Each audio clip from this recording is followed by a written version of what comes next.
Kahapon pa lang nagsimula ng maglakbay patungong Maynila ang mga taga-Pulilio, Aguilan, Quezon Province para sa anti-corruption rally ng Iglesia ni Cristo.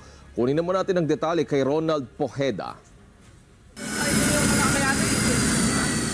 Maagap na naglakbay kahapon ang mga kaanib sa Iglesia ni Cristo mula sa Pulilio Island patungo ng Maynila upang makipagkaisa sa isasagawang rally. Maagap na gumayak ang mga dadalo sapagkat kailangan pang maglakbay sa karagatan.